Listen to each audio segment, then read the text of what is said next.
Selamat datang kembali semuanya. Kali ini kita akan membahas mengenai tipe data dictionary. Dictionary bersifat tidak berurut atau unordered, sehingga anggotanya tidak memiliki indeks. Dictionary adalah tipe data yang anggotanya terdiri dari pasangan kunci nilai atau key value. Pasangan key value ini memudahkan kita untuk mengambil objek tanpa perlu mengetahui lokasi dari indeks tersebut. Dictionary dibuat dengan menempatkan anggotanya di dalam tanda kurung keriting dan tanda titik dua untuk setiap pasangan key dengan value tertentu. Setiap anggota dictionary dipisahkan oleh tanda koma. Kunci harus bersifat unik atau khusus. Tidak boleh ada dua key yang sama di dalam satu dictionary. Mari kita lihat perbedaan antara list dengan dictionary. Pada dictionary, untuk mengambil suatu objek adalah dengan memanggilnya berdasarkan nama key. Data pada dictionary tidak berurutan dan tidak dapat disortir. Sedangkan pada list, kita dapat mengambil objek yang terdapat di dalamnya dengan menggunakan indexing. Selain itu, list memiliki data yang berurutan dan dapat di-slicing. Mari kita pelajari lebih dalam penggunaan dictionary pada Jupyter Notebook. Mari kita membuat suatu contoh dictionary. Yang pertama, misalkan kita memiliki objek dictionary 1 yang isinya adalah kunci 1, titik 2, dan memiliki nilai 1. Selanjutnya, elemen kedua, kunci 2, memiliki value nilai 2.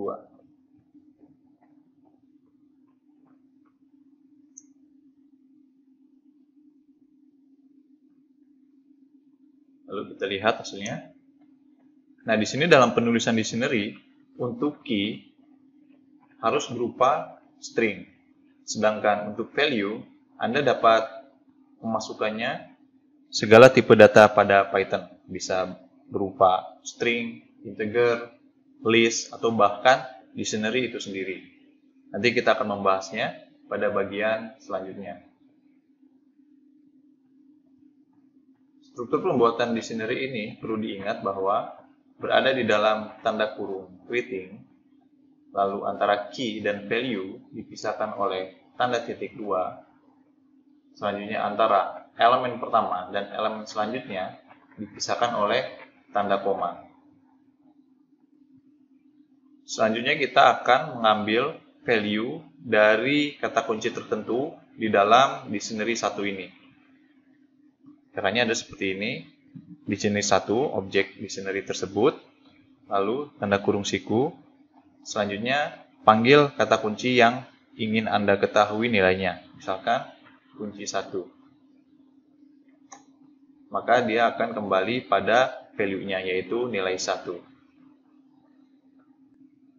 Ini sangat berguna karena kita tidak perlu mengetahui indeks dari elemen dictionary tersebut. Kita hanya tinggal memanggil key-nya sehingga dia akan menunjukkan nilainya. Misalkan kita memiliki contoh yang lain, misalkan kita untuk mencari harga suatu kebutuhan pokok, harga per kilo,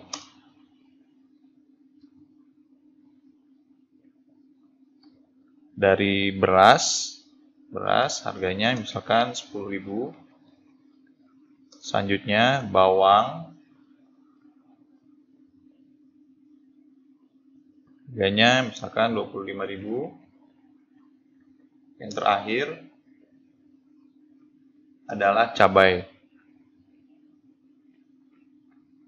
yang harga per kilonya 20.000.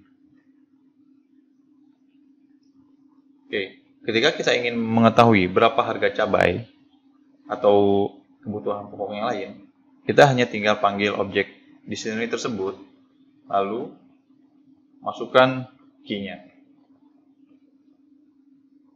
Seperti ini, maka harganya 10.000. Sama halnya pada elemen yang lain. 25.000 cabai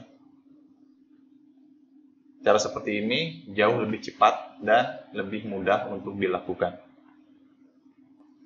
Selanjutnya kita akan membuat dictionary yang lain yang berisi tipe data yang berbeda-beda pada Python. Misalkan yang pertama adalah berupa float, yang kedua adalah B yang memiliki nilai berupa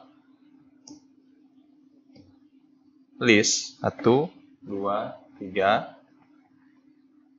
Selanjutnya C berupa string, dan yang terakhir D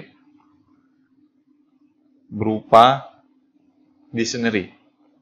Nah, ini yang dinamakan dengan konsep nesting yang telah kita bahas sebelumnya pada list. Pada dictionary pun kita dapat melakukan nesting. Akan D1 memiliki nilai 15. Execute, dan kita panggil dictionary tersebut. Sekarang kita akan mencoba bagaimana mengambil dari nilai yang berada pada list. Misalkan kita menginginkan angka 3. Maka caranya, pertama kita panggil terlebih dahulu objek dictionary tersebut. Selanjutnya, panggil key-nya seperti ini. Nah, untuk mengambil angka 3 berarti kita harus mengetahui indeks dari list tersebut. Pada kasus ini, indeksnya adalah 2. 0, 1, 2. Maka kita dapat memanggilnya seperti ini, 2. Maka outputnya adalah 3. Selanjutnya, kita ingin mengambil data pada dictionary di dalam dictionary. Misalkan kita ingin mengambil data D1 sama dengan 15. Jadi kita ingin mengambil angka 15 tersebut. Caranya sama. Yang pertama, kita panggil terlebih dahulu dict 2 D. Selanjutnya, key di dalam dictionary angka 15 adalah D1. Maka kita memanggilnya dengan D1. Outputnya adalah 15. Nah, ini untuk mengambil data dari nesting dictionary. Selanjutnya kita akan melihat contoh untuk menambahkan elemen pada dictionary. Misalkan kita memiliki dictionary yang ketiga yang memiliki key 1 adalah 10. Selanjutnya key A2 adalah 20. Kita lihat list 3. Lalu kita ingin menambahkan A3 di belakangnya. Caranya, list 3, dictionary 3, key dari anggota ketiga, nilainya misalkan 30. And execute, lalu panggil, maka anggota baru akan masuk.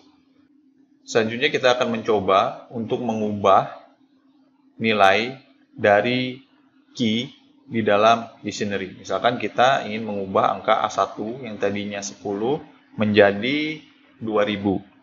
Maka caranya seperti ini. Dictionary 3. Anda panggil key-nya A1. Ingat harus dalam bentuk string. Lalu nilainya 2000. Execute, dan kita panggil kembali dictionary 3. Hasilnya adalah 2000. Selanjutnya kita akan menggunakan beberapa metode atau fungsi yang di dalam list. Misalkan kita memiliki dictionary 4 yang memiliki nilai sama seperti ini sebelumnya. Kita dapat mengkopinya. Nah, yang pertama adalah kita menginginkan key apa saja yang terdapat pada dictionary 4, yaitu dengan cara .keys, lalu execute, maka dia akan menunjukkan key-nya atau kata kuncinya, yaitu A1, A2, A3.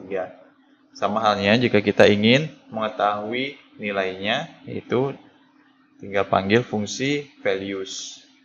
Kan nilainya akan muncul 2000, 20, dan 30. Nah, selain itu kita dapat mengetahui setiap pasangan yang ada di dalam dictionary tersebut dengan fungsi dictionary4.items. Maka dia akan mengeluarkan pasangan key dan value-nya. Yang pertama, yang kedua, dan yang ketiga. Dapat dilihat bahwa hasil dari pemanggilan fungsi tersebut ada di dalam tanda kurung seperti ini. Tanda kurung, tanda kurung. Nah, inilah pada Python yang disebut dengan tuple. Pada pelajaran selanjutnya, kita akan mendalami dan memahami apa itu tuple dan bagaimana penggunaannya.